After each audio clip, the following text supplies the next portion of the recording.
Secrets Beneath the Pines, Part 2. As the chilling grip of fear enveloped them, Nate's breath quickened.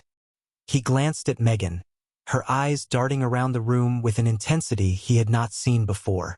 "We need to stick together," he urged, the tension in his voice palpable. Megan nodded, but her expression was unreadable. "We should check the back door. Maybe Brian is outside. Shouldn't we just stay here? It might not be safe out there," Nate cautioned, but Eric had already moved toward the back of the cabin. "I'll look," Eric declared, bolstered by adrenaline. Something in Nate's gut twisted, but before he could voice his concerns, Eric swung open the door. Nate and Megan peered outside, the shadows between the trees deepening as dusk settled in. "Brian!" Eric shouted, stepping into the gathering gloom. Just then, the lights flickered again, plunging the cabin into darkness. Startled, Nate reached for Megan's arm, grounding himself in the reality of her presence. "We have to go after him," he said urgently. But as Nate moved to follow, Megan's grip tightened around his wrist. "Wait, we can't let the game control us. If we just stay calm." "Calm? Brian is missing and Eric is out there. We can't waste time," Nate snapped, euphoria morphing into desperation as he slipped free from Megan's grasp and darted into the night. He called out for Eric, but the forest swallowed his voice. The air felt suffocating, weighed down by an ominous tension. Suddenly, he heard a strangled scream from the direction Eric had gone. "Eric!" Nate shouted, terror surging through him. He sprinted further into the trees. It was becoming harder to see, the shadows seeming to shift and twist around him. Nate stumbled upon a clearing where he found Eric on the ground, thrashing and gasping, blood soaking the ground beneath him. His eyes were wide with fear as he tried to speak. He gasped, but then the light faded from his eyes. "No!" Nate cried, kneeling beside his friend, frantic. He looked up, breathless, adrenaline coursing through him. "What happened?" A low chuckle echoed through the trees, cold and mocking. Nate's heart raced as he spun around, searching for the source. He saw a figure materializing from the shadows. Megan, stepping forward slowly. "Megan? What are you doing?" Nate's voice trembled, realization dawning on him like the harsh light of daybreak. "Oh, Nate," she said with a sickening calmness, her eyes glinting with a darkness he hadn't noticed before. "This was the plan all along. Isn't it beautiful? The perfect setup." He shook his head, disbelief washing over him. "What plan? What are you talking about?" "This," she gestured around them. "The game. It's a reflection of real life. You're either the player or the pawn. And I have to say, I designed this whole scenario to bring out the truth." "Truth?" he asked incredulously, his mind racing. The shadows flickering in the trees felt like echoes of the past. How Megan had always seemed a little too drawn to darkness. Her smile twisted as she leaned closer, her voice a sultry whisper. "Brian knew too much. He was gonna ruin everything.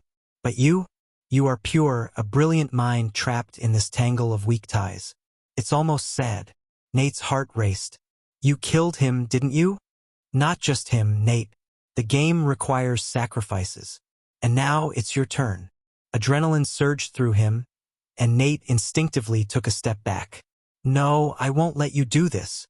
He turned and dashed deeper into the forest, fear driving him as he weaved through trees and branches, the darkness closing in behind him. "Come back, Nate," Megan called, her voice carrying an echo of menace. "You can't escape your fate." He ran blindly, the sounds of pursuit growing closer. Suddenly, his foot snagged on a root, and he tumbled to the ground, pain shooting through his ankle. It was a split second of vulnerability, and he turned just in time to see her figure advancing, a glinting weapon in her hand.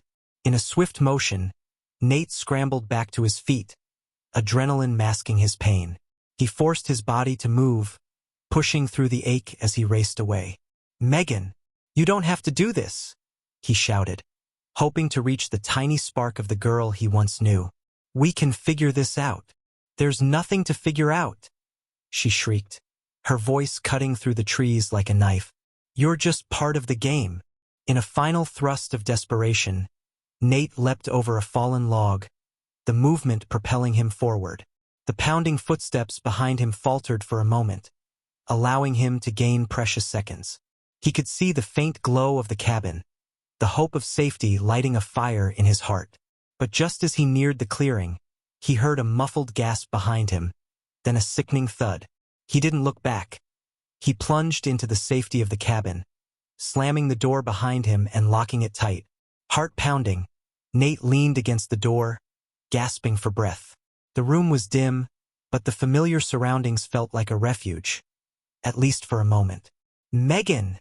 he shouted, his voice trembling. "It's over. You can't win." Silence answered him.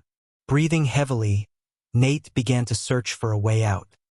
He charted a path in his mind, desperate to escape the nightmare his weekend had become.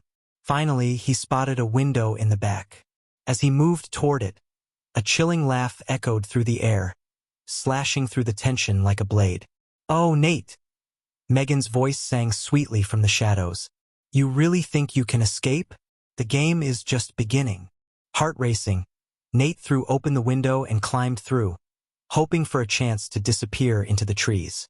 But as he landed on the ground outside, he glanced back to see her standing framed by the cabin door, a silhouette of darkness and madness.